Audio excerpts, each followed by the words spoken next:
আসছে বাজেট প্রায় চূড়ান্ত, আর মাত্র 4 দিন পরেই ঘোষণা। চলছে শেষ মুহূর্তের প্রস্তুতি। ইতিমধ্যে ৭৪,০০০ কোটি টাকার এডিপির অনুমোদন দেয়া হয়েছে। কথা উঠেছে এর অর্থায়ন, বরাদ্দ এবং আকার নিয়ে। প্রিয় দর্শক, চ্যানেল 24-এর নিয়মিত আয়োজন টুয়ার্ডস গ্রোথে কথা হবে বাজেটের নানা বিষয় নিয়ে। সঙ্গে আছি আমি ফারুক মেহেদি। আর আজকে এই অনুষ্ঠানে অতিথি হিসেবে উপস্থিত আছেন বাংলাদেশ ব্যাংকের সাবেক governor doctor Salehuddin Ahmed. Doctor Salehuddin Ahmed, আপনাকে স্বাগত আমাদের এই অনুষ্ঠানে। দর্শক, বাজেট নিয়ে আমরা আলোচনা করব। তার আগে চলুন একটি প্রতিবেদন তৈরি করা হয়েছে অতিথিকে নিয়ে, সেটি দেখে নিই। দেশের ব্যাংকিং খাতকে সমৃদ্ধির পথ দেখিয়েছেন যে কজন ব্যক্তি, তাদের অন্যতম ডক্টর সালেউদ্দিন আহমেদ।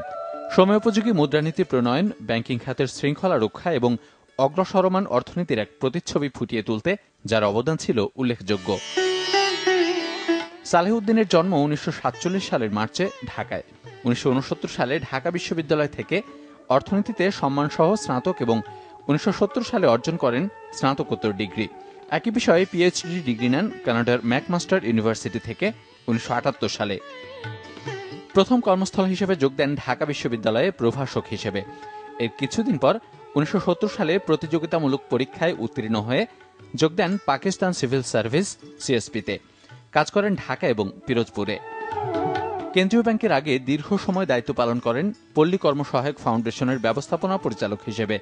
ক্ষুদ্রঋণ কার্যক্রম গতিশীল এবং প্রতিষ্ঠানগুলোর দক্ষতা বাড়াতে তার ভূমিকা ছিল উল্লেখযোগ্য।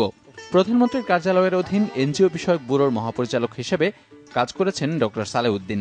একই পদে দায়িত্ব পালন করেন কুমিল্লার পল্লী উন্নয়ন প্রশিক্ষণ কেন্দ্র বার্ডে।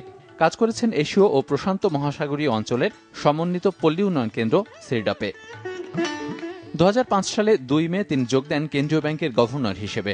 ২০০৬ সালে তিনিই প্রথমবারের মতো চালু করেন ৬ মাস অন্তর মুদ্রানীতি প্রণয়ন। হাতে নেন কেন্দ্রীয় ব্যাংকের দক্ষতা বৃদ্ধির প্রকল্প।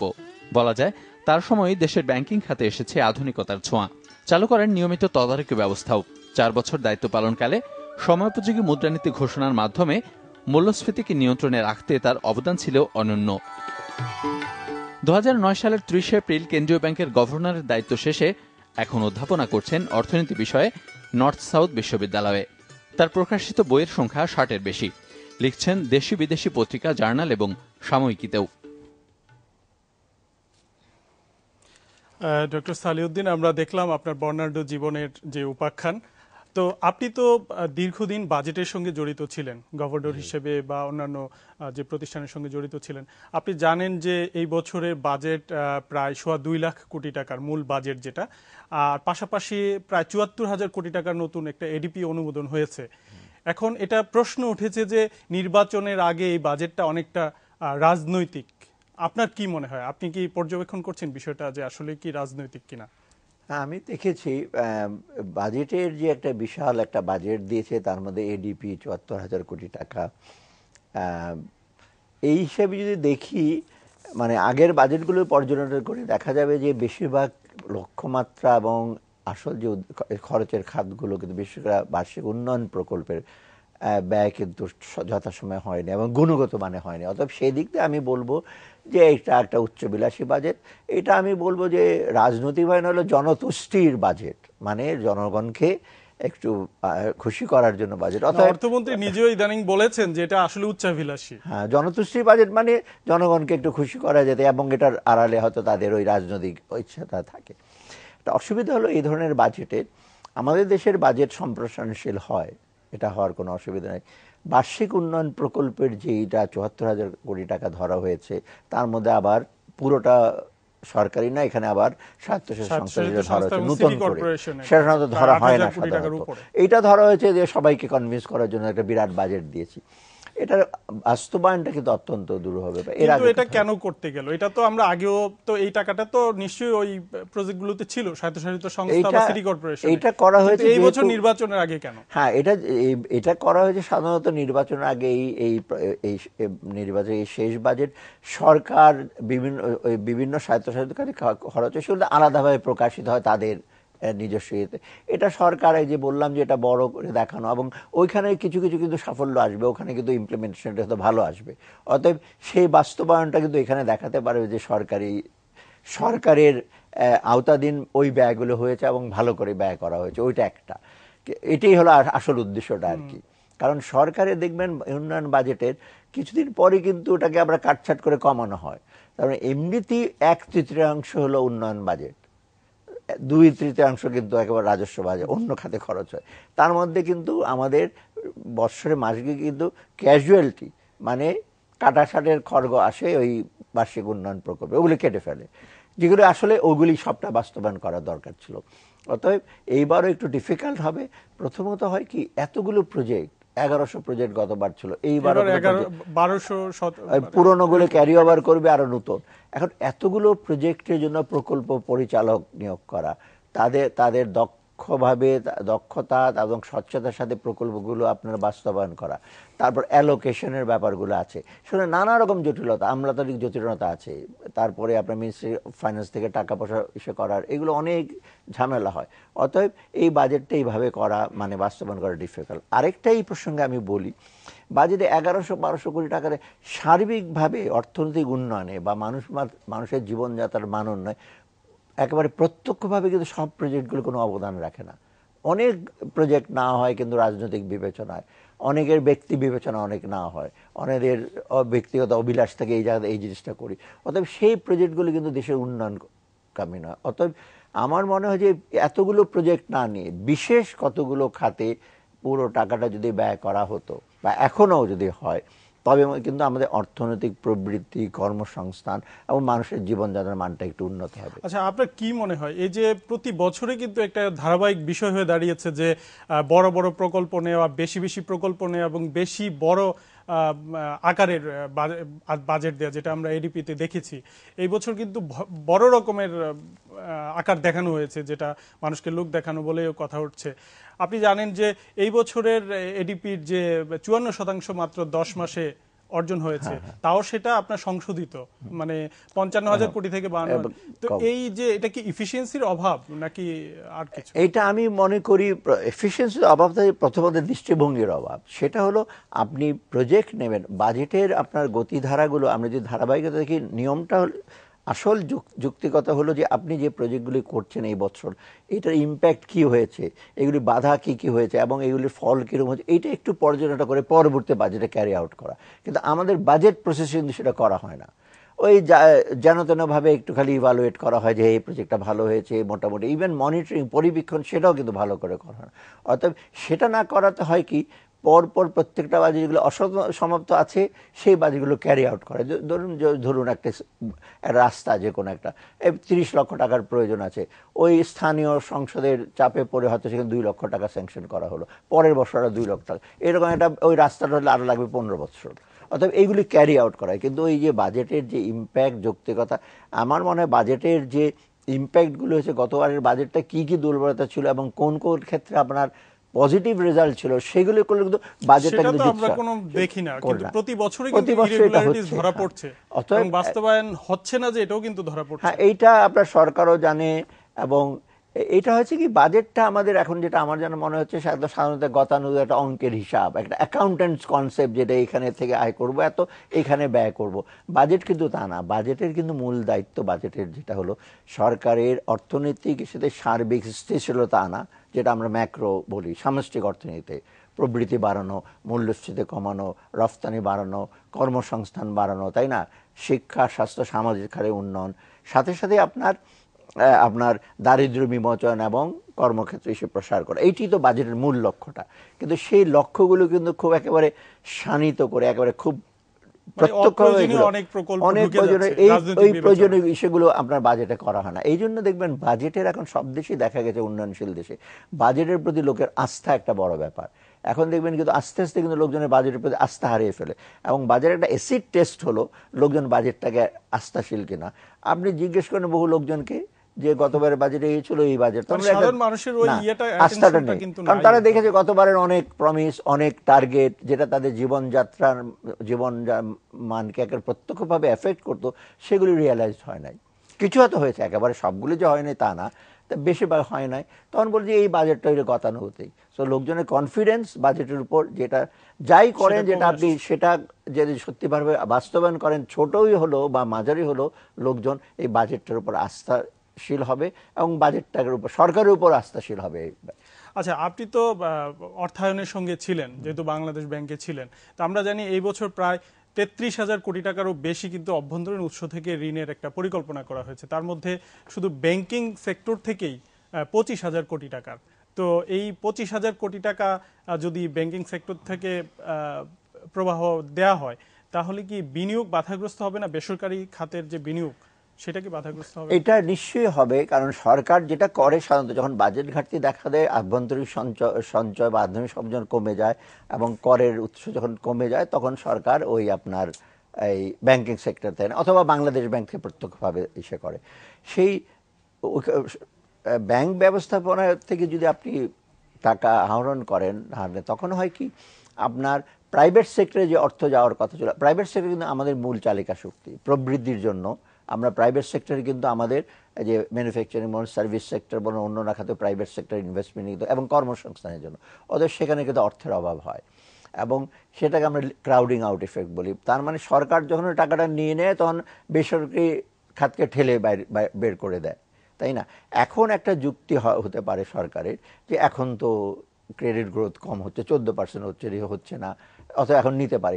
কিন্তু এখন ক্রেডিট গ্রোথ কম হচ্ছে কারণ চাহিদার অভাব, বিদ্যুৎ নেই, গ্যাস নেই এবং নানান রকম অস্থিরতা। অতএব চাহিদাটা যে বাড়বে না ভবিষ্যতে তা তো না, আর বেশি হবে। আমার সময় তো 22-23% ক্রেডিট গ্রোথ, যেহেতু জিডিপি প্রবৃদ্ধি বাড়ছে, চাহিদা তো বাড়বে এবং একটা সময় আসবে যে লোকজনের যদি বেসিক অবকাঠামো উন্নয়ন আসবে। অতএব এখান থেকে নিয়ে নেওয়া মানে হলো আপনার প্রাইভেট সেক্টরে বাধাগ্রস্ত। আরেকটা জিনিস আছে, আপনার যখন সরকার নিয়ে নেয় ইল্ড রেট যেটা বন্ড হিসেবে, সেটা সাধারণত একটু কম থাকে, 11-12-তে নেয়। তখন হয় কি বাকি যে টাকাগুলো সরকার প্রাইভেট সেক্টরে দেয়, তখন সুদের হার বেড়ে যায় অবভিয়াসলি। আর দ্বিতীয়ত একটা হয় যে এর ফলে কিন্তু মূল্যস্ফীতির উপর চাপ পড়ে, কারণ সরকারের ব্যয় বেশিরভাগ হয় প্রত্যক্ষভাবে কোনো মানে গুডস অ্যান্ড সার্ভিসেস উৎপাদন না। এটা বিভিন্ন বেতন ভাতাতে যায়, এমপ্লয়মেন্ট, অফকোর্স ওখানে একটা আছে যে লোকজন এমপ্লয়েড হয়, তারপরে মানে রাস্তাঘাট ইস্যু করে, কিন্তু বেশিরভাগ খরচ হয় কিন্তু ওই রকম খাতে যেখানে প্রত্যক্ষ কোনো গুডস অ্যান্ড সার্ভিসেস তৈরি হয় না। অতএব মুদ্রাস্ফীতির উপর চাপ। এখন আপনি দেখেন মুদ্রাস্ফীতি কিন্তু এখন সবচেয়ে হাইয়েস্ট, 8.5% কিন্তু মূল্যস্ফীতি এখন অনেক কোয়াইট হাই। 8.37%। তো 4-5-এর উপরে উঠলেই, 5 ম্যাক্সিমাম থ্রেশহোল্ড ধরা হয়, 5-এর উপর উঠলেই কিন্তু লোকের জন্য না বিশ্বাস, বিশেষ করে দরিদ্র জনগোষ্ঠীর জন্য, ফিক্সড ইনকাম গ্রুপের জন্য এটা একটা বিরাট। ডক্টর সালেউদ্দিন, আমরা এই আলোচনায় আবারও ফিরবো। প্রিয় দর্শক, একটা বিরতি নিচ্ছি, ফিরবো একটু পরে, আমাদের সঙ্গেই থাকুন।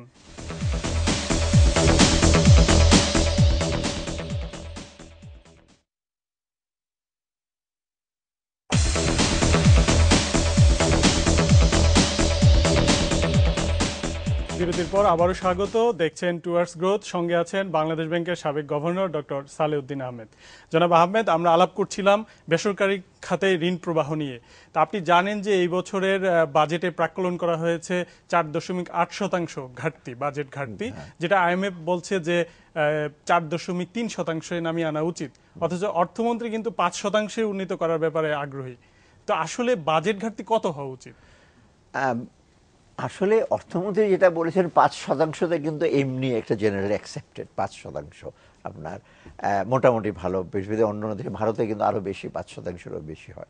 কিন্তু বাংলাদেশের পরিপ্রেক্ষিতে 4.8%, 4.2 কিন্তু অনেক বেশি। কারণটা হলো আমাদের যে ঘাটতিটা সেটা পূরণ করার জন্য যে আপনার আয়টা, সেটা কিন্তু সামর্থ্য আমাদের কম। আপনি ট্যাক্স রেভিনিউ সোর্সে আপনি দেখেন খুব ইলাস্টিক না। ইনকাম ট্যাক্স, প্রত্যক্ষ কর আমরা খুব বেশি আদায় করি। ইনকাম ট্যাক্স দেখবেন আপনার ইনকাম ট্যাক্স করে যেটা করে তার চেয়ে বেশি কিন্তু আমরা আয় করি ভ্যাট এবং ফির মাধ্যমে। তারপরে সরকারের যে অন্যান্য আয় আছে, স্টেট ওন এন্টারপ্রাইজ থেকে আয়, সেটাও কম। অর্থাৎ আমাদের আয়ের যে ফ্লোটা সীমিত, সেটা এবং বাইরের ফরেন রিসোর্স ইনফ্লো, এফডিআই, সেটা থাকে যেটা কম দেখেই আর কি আসলে আমাদের তার একটু কম রাখলে ভালো হয়। তো এমনি ইন্টারন্যাশনালি 5% বেশি না, তবে যেহেতু আমাদের সীমিত এসে হয়, তখন ঘাটতিটা সেটা কম করতে। আরেকটা জিনিস হলো ঘাটতি যখন আমরা বেশি রাখেন, তখন কি ঘাটতিটা আপনার পূরণ করা হয় ব্যাংকিং সেক্টরে ঋণ নিয়ে, বাংলাদেশ ব্যাংক থেকে ঋণ নিয়ে, তখন ঘাটতিটা ঋণটা নিয়ে খরচ করার সেটা বেশি, আপনার তাগিদটা একটু বেশি থাকে। মানে ঘাটতিটার যে টাকাটা সেটা অত সহজে খরচ করতে পারে। তার মানে সেখানে আপনার খরচের যে কন্ট্রোলটা, খরচের সংযতভাবে করার সেটা থাকে না।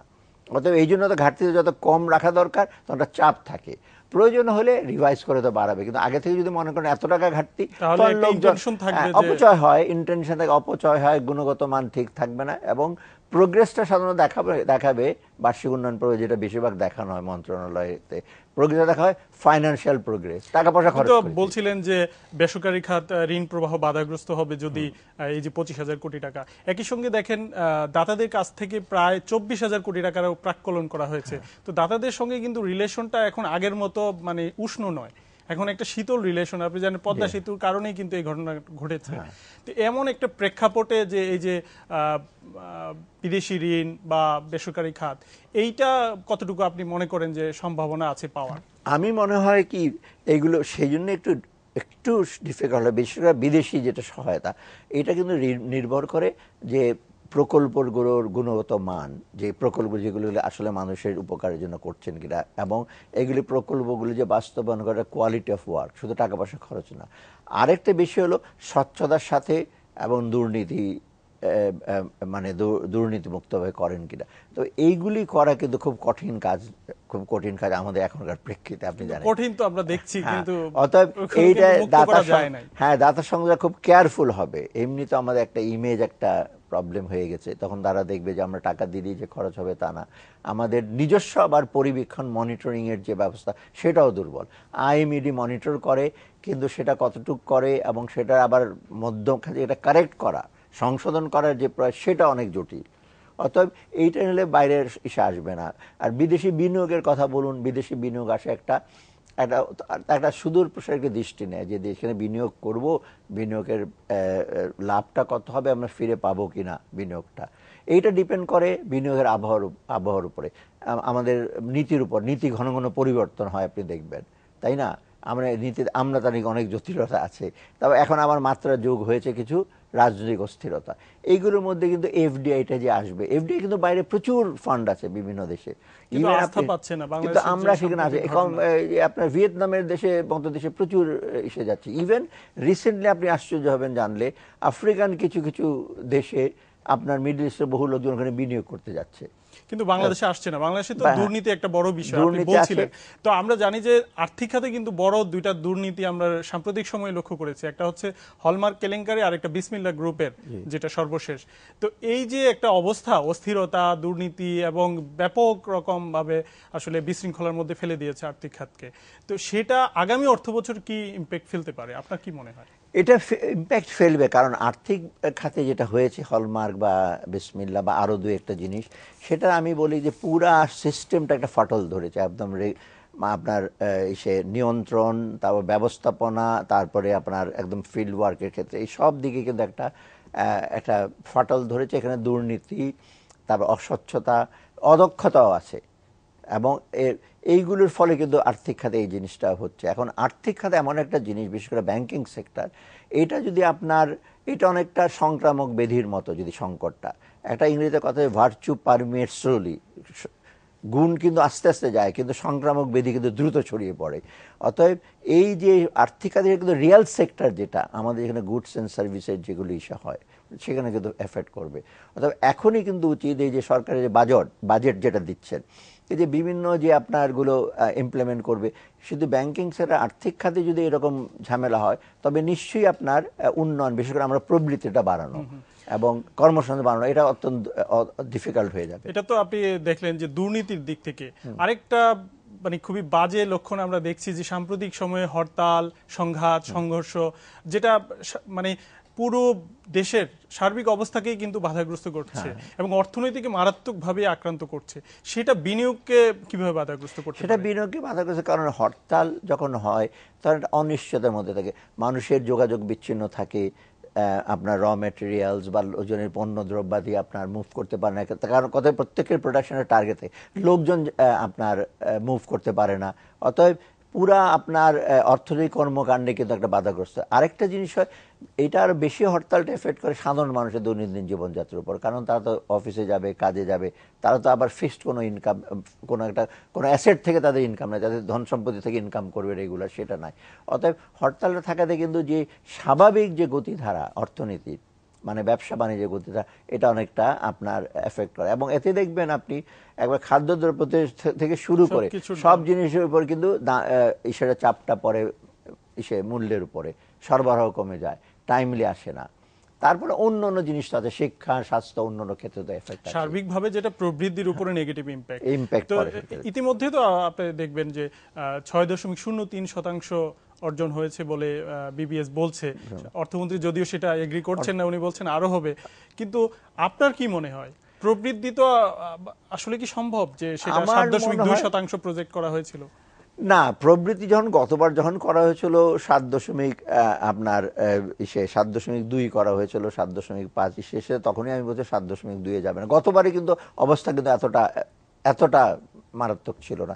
তো এখন 6-এর বেশি প্রবৃদ্ধি একটু ডিফিকাল্ট হবে, কারণ প্রবৃদ্ধিটা আসবে কোত্থেকে? বেশিরভাগ তো আসবে, প্রবৃদ্ধির মূল উৎস হলো manufacture, service sector, private sector এসে থেকে, তাই না? এবং এগ্রিকালচার সেক্টর থেকে তো আপনি খাদ্যে স্বয়ংসম্পূর্ণতা আসবে। এবং এইবার দেখেন এগ্রিকালচার, ওভারঅল এগ্রিকালচার গ্রোথ রেটও কিন্তু কম, অর্থাৎ এগ্রিকালচার মাত্র জিডিপির 20%। এগ্রিকালচার কিন্তু মানে প্রবৃদ্ধির দিকে আপনার খুব ইশারা করেন। হ্যাঁ, আমরা খাদ্য ম্যানুফ্যাকচারিং এ ভালো, বাট ম্যানুফ্যাকচারিং কিন্তু আপনার এই যে আমদানি কমে যাচ্ছে। এখন দেখেন এই যে ক্যাপিটাল মেশিনারিজ ইম্পোর্ট হচ্ছে না, র মেটেরিয়ালস ইম্পোর্ট হচ্ছে না। তার মানে আপনি দেখেন, তার মানে ওই দিকে তো আপনার যে ম্যানুফ্যাকচারিং সেক্টরে আপনার প্রোডাকশনও কমে গেছে, তারপরে প্রোডাকশন ক্যাপাসিটি বাড়াবার জন্য নতুন বিনিয়োগ, সেগুলো তো কমে যাচ্ছে। অতএব সব মিলে আমার মনে হয় না প্রবৃদ্ধি যে 6% তো ম্যাক্সিমাম, 6% বেশি যা একটু খুব দূর হবে। তবে আমি 6% এমনিতেই বেটার, আমি সেটাই বলি, 6% কিন্তু এমনিতে খুব ভালো, প্রোভাইডেড যদি উন্নয়নটা সুষম হয়, মানে উন্নয়নের জিনিসটা যেন আপনার সাধারণ মানুষের জীবনকে টাচ করে। কিন্তু প্রবলেম হচ্ছে উন্নয়ন দেখবেন হচ্ছে বিরাট বিরাট বিল্ডিং হচ্ছে, উন্নয়ন দেখবেন একটা বিরাট ফাইন্যান্সিয়াল হাউসের প্রফিট বেড়ে গেল, ভৌত উন্নয়নটা হচ্ছে, ভৌত উন্নয়ন, একটা কর্পোরেট হাউসের প্রফিট অনেক বেড়ে গেছে, ধরেন আমি ব্যাংকিং সেক্টরে বাদ দিলাম, বিরাট ওইটাও তো যোগ হচ্ছে। অতএব সেই উন্নয়ন তো সাধারণ মানুষ, সেই উন্নয়নটা হবে যদি কর্মসংস্থান, মানুষের ক্রয় ক্ষমতা, তারপর যে মানুষের অত্যাবশ্যক জীবনজাত যে জিনিসপত্র সেগুলো সরবরাহ বাড়ে, যোগাযোগ ব্যবস্থা যদি ভালো হয়, তাই না? সেই উন্নয়নটা, সেই গ্রোথ রেটটা, সেটি হলো আপনার ট্রু রিফ্লেকশন। তার মানে এখনো কিন্তু সুষম উন্নয়ন তেমন হচ্ছে না। আপনার ব্যক্তিগত আয়ের বৈষম্য দিন দিন বাড়ছে, সাথে সাথে আঞ্চলিক আয়ের বৈষম্য দিন দিন বাড়ছে। অতএব এই জিনিসটা কিন্তু বাজেটের লক্ষ্য রাখা উচিত। বাজেটের খালি প্রবৃদ্ধি নিয়ে সরকার কিন্তু মোটামুটি আত্মতুষ্টিতে আছে, কিন্তু বাস্তবে আপনি দেখেন মূল্যস্ফীতির অবস্থা কিন্তু খারাপ। মূল্যস্ফীতি গত 4 বছরে প্রায় 45% কিন্তু বেড়ে গেছে, এবং সরকার চাচ্ছে আগামী বাজেটে সেটা 7% নামিয়ে আনতে, কিন্তু গড় মূল্যস্ফীতি 8.37% এপ্রিল পর্যন্ত। আপনার কি মনে হয় আগামী বাজেটে কি হতে পারে মূল্যস্ফীতির যে পরিস্থিতি? আগামী বাজেটে মূল্যস্ফীতি আপনার একেবারে কমে আনা, এবার বোধহয় 7.7 বোধহয় বলছে যে মূল্যস্ফীতি কমে, এটা খুব কঠিন হবে। কারণ আপনি এই অত দ্রুত সময়ে আপনার অলরেডি তো আপনার বড় হয়ে গেছে, কৃষি সে হয়ে গেছে, আবার কৃষি কয়েকটা আসলে হয়তো কিছুটা ইস্যু হবে, কিন্তু আপনার যোগাযোগ ব্যবস্থা, গ্যাস বিদ্যুতের ব্যবস্থা তো মোটেও এখনো উন্নতির ইসে নাই। অতএব আপনি খুব তাড়াতাড়ি আলাদিনের চেরাগের মতো কিন্তু সুফল কিন্তু পাবেন না। অতএব আমার মনে হয় না মূল্যস্ফীতি কমে যাবে। খাদ্য মূল্যস্ফীতি তো বাড়তির সাথে সাথে যে আপনার এই যে নন ফুড যেটা খাদ্য বহির্ভূত, কারণ আপনার গ্যাসের দাম কমবে না, ইলেকট্রিসিটির দামও কমছে না, কেরোসিন ডিজেলের দামও কমছে, স্বাভাবিকভাবে সেটা মূল্যস্ফীতির উপর বাড়বে, বাড়ি ভাড়ার উপর বাড়বে, যাতায়াত ভাড়ার উপর বাড়বে, ওটা বাড়লে আবার কস্ট অফ বিজনেস বেড়ে যাবে। অতএব এটা খুব কঠিন হবে আপনার এই আনা। তবে সরকারের উচিত যথাসাধ্য একটা চেষ্টা করা, যেটা হলো সরকারের রাজস্ব বাজেটটা বাংলাদেশ ব্যাংকের মুদ্রানীতির সাথে সামঞ্জস্য রাখা। বাংলাদেশ ব্যাংক যদি মনে করে চেষ্টা করে, একা বাংলাদেশ ব্যাংক কিন্তু মূল্যস্ফীতি কমাতে পারবে না, মানে কন্ট্রাকশন এবং সংকোচনমূলক নীতি দিয়ে।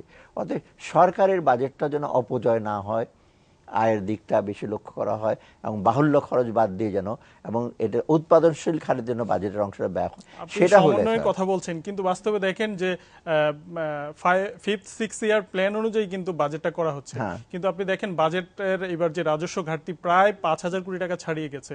তার উপরে আগামী অর্থবছরে 21% প্রবৃদ্ধি, 1,36,000 কোটি টাকা, যেটা নিয়ে ব্যাপক সমালোচনা হচ্ছে। তো সেটার একটা এই বাস্তবতা কিভাবে আসলে অভ্যন্তরীণ আয় বাড়াবে? না, হঠাৎ করে হঠাৎ করে রাজস্ব আয়টা একেবারে বাড়িয়ে ফেলা ডিফিকাল্ট হবে, কারণ এমনিতে এই বছরে ঘাটতি, আর আগামী বছরে আপনার যে এনবিআর যে এখন সিস্টেম ইনকাম ভর্তুকিও কিন্তু ব্যাপক। হ্যাঁ, ভর্তুকিটা তো আপনার কিছু কিছু ভর্তুকিতে আপনি দিতে হয়, যেমন কৃষিখাতে ভর্তুকি দিতে, এবং আমি মনে করি জ্বালানি, বিশেষ কেরোসিন এবং ইরিগেশন জন্য যেই জ্বালানিগুলো সেগুলো আপনার দিতেই হবে ভর্তুকি, সেটা না দিলে আবার আমাদের কৃষিক্ষেত্রে এফেক্ট করবে।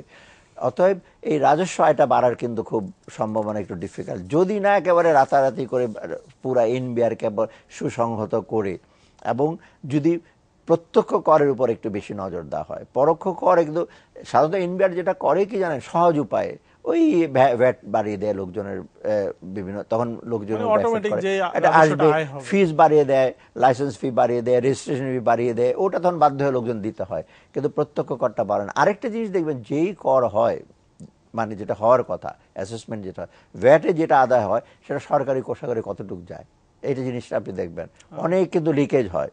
ভ্যাটে তো ব্যাপক লিকেজ আমরা জানি। তবে এটা তো কমাতে পারা উচিত, এটা তো খুব ডিফিকাল্ট কিছু না, এটা তো রকেট সায়েন্স না। আপনি বলছেন যে ইভেশন গুলো যদি ট্যাক্স ইভেশন গুলো কমালে কিন্তু অনেক অনেক বৃদ্ধি, কিন্তু সেই দিকে কিন্তু খুব বেশি নজর নাই। ভ্যাটে প্রচুর ভ্যাট, দোকানদার ভ্যাট কি, যে আপনি যে কোনো ডিপার্টমেন্টাল স্টোরে যান, বড় বড় স্টোরে ভ্যাট তো কেটে নিচ্ছে, কতটুকু যায়। আর অন্যান্য দোকানে তো আপনার ক্যাশ রেজিস্ট্রি নেই, লিকেজ আছে। পাশাপাশি কিন্তু এবার ব্যাংকিং সেক্টরে, আর্থিক প্রতিষ্ঠানগুলোতে কিন্তু প্রফিট কমছে বলে আমরা যেটা শুনেছি, এবং ট্যাক্স কম আসছে, কিন্তু সেটাও কি একটা নতুন চ্যালেঞ্জ তৈরি করবে না? আর পাশাপাশি আরো কিন্তু আপনি জানেন তো অনেকগুলো ব্যাংক কিন্তু অনুমোদন দেওয়া হয়েছে, সেটাও তো একটা প্রতিযোগিতার মধ্যে ফেলবে পুরো আর্থিক খাতকে। সেটা রাজস্বের জন্য কতটুকু? না, ব্যাংকিং সেক্টরে রাজস্বের জন্য যেটা একটা এফেক্ট করবে, যেগুলো পুরনো ব্যাংকগুলো আছে, ব্যাংকিং সেক্টরে তো বেশ বড় ট্যাক্স, আপনি 42% মতো ট্যাক্স। তো ব্যাংকের আপনার কুরিন এবং এই যে প্রভিশনিং সঞ্চিতি রাখার ফলে ব্যাংকের কিন্তু আপনার কমে গেছে তাদের প্রফিট অনেক। অতএব এখন যে গ্রস যে ওদের প্রফিট, তার উপরে যে আপনার প্রফিট দেবে, গ্রস প্রফিট খুব কমে গেছে কিন্তু, অতএব সেখান থেকে একটা বিশাল এসে অঙ্ক সরকার হারাতে পারে। সেই জন্য ব্যাংকিং সেক্টরে আমি মনে করি যে আরেকটু এফিশিয়েন্ট করা, না হলে কিন্তু ব্যাংকিং সেক্টর থেকে সরকার রাজস্ব আদায়টা কমে যাবে। কারণ এটা অবশ্য আমি বলবো ব্যাংকিং সেক্টর দুর্বলতা, যারা ব্যাংক আছে তারা যারা চালাচ্ছে, এবং ব্যাংকিং সেক্টর যেটা মনিটর করছে বাংলাদেশ ব্যাংকের, সেখানে আরেকটু বেশি দৃষ্টি দেওয়া, শক্ত পদক্ষেপ নেওয়া উচিত। এমনিতে আপনার কি মনে হয়, এই যদি আপনি রাজনৈতিক প্রেক্ষাপট দেখেন, নির্বাচন দেখেন, সব মিলিয়ে আগামী দিনে আসলে কি ধরনের বাজেট আসলে দরকার আমাদের জন্য? তা আমি মনে করি বাজেটটা যদি মূল অর্থনৈতিক বিষয়গুলো, যেমন আমি যেটা বলছিলাম যে আপনার বিদ্যুৎ, জ্বালানি, তারপরে আপনার অবকাঠামো, ঢাকা চিটাগাং হাইওয়ে শুধু না, আমি বলছি গ্রামের ফিডার রোডগুলো, যেখানে আপনি দেখবেন অত্যন্ত ডিফিকাল্ট কৃষিজাত পণ্য নিয়ে আসা, এই 2-3 বছর বেহাল অবস্থা। হ্যাঁ, ইভেন প্রত্যন্ত ইউনিয়ন থেকে বহু রাস্তা কিন্তু এখন ইভেন ভ্যানও চলে না, এমন অনেক জায়গা আছে। অর্থাৎ যোগাযোগের ব্যবস্থা করা, তারপরে আপনার আমাদের বেসিক যে ইনভেস্টমেন্ট বাড়াবার জন্য সহায়ক কিছু দেয়, ইনসেন্টিভ দেওয়া, তারপরে আপনার রফতানিটাকে আরো বহুমুখী করেন, আমরা আরএমজিতেই কিন্তু পড়ে রয়ে গেছি, এটাকে একটু বহুমুখী করা দরকার। তারপরে আপনার সামাজিক খাতে এত বিশাল জনগোষ্ঠীর জন্য শিক্ষা, স্বাস্থ্য এবং সামাজিক বেষ্টনী, এই বেসিক কতগুলো আপনার অর্থনৈতিক খাতে যদি আপনি বাজেটটা সীমাবদ্ধ রাখেন এবং টাকাটা যদি এখানে ব্যয় করেন, তখন হলে ওটা বাস্তবায়ন করার সহজ, গ্রহণযোগ্যতা হবে। আর যে সরকারই থাকুক, এই সরকার যদি আবার নতুন করে আসে, রাজনৈতিক বিবেচনা যদি প্রজেক্ট না হয়, তখন এই 6 মাস পরে সরকারই বলবে আমাদের ম্যানিফেস্টো চেঞ্জ হয়ে গেছে, আমরা এগুলো বাদ দিচ্ছি এখন। আবার নতুন সরকার আসলে তো এগুলো সবগুলোকে বলবে না। অতএব আমি মনে করি অর্থনৈতিক বিষয়গুলো জনকল্যাণমুখী বাজেট যদি হয়, বিশেষ করে দারিদ্র্য বিমোচন, মানুষের জীবনযাত্রার মান উন্নয়ন করার জন্য, তখন কিন্তু এটাকে ইমপ্লিমেন্ট করার সুবিধা হবে, লোকজনের সাপোর্ট পাবে, এবং কোনো সরকারই এটাকে এসে বলবে না যে জুন মাস পর্যন্ত এটা অপেক্ষা করবো না, এই ডিসেম্বরে শেষ করে দেবো। ডক্টর সালেউদ্দিন, আসলে বাজেট নিয়ে অনেক বিষয়ে আলাপ করার বিষয় আছে, সময় স্বল্পতার জন্য আমরা পারলাম না। আপনাকে অসংখ্য ধন্যবাদ আমাদের স্টুডিওতে আসার জন্য। বাজেট নিয়ে যত আলোচনায় থাকুক, যত বিতর্কই থাকুক, সাধারণ মানুষ কিন্তু এসবের ধার ধারে না, তারা চায় ভালোভাবে খেয়ে পড়ে বেঁচে থাকতে। আমরা মনে করি এই বাজেট সে বার্তাই নিয়ে আসবে। প্রিয় দর্শক, শেষ করব টুয়ার্ডস গ্রোথ। দেখা হবে আগামী পর্বে একই সময়ে, হয়তো অন্য কোনো অতিথির সাথে। সে পর্যন্ত ভালো থাকুন, সুস্থ থাকুন।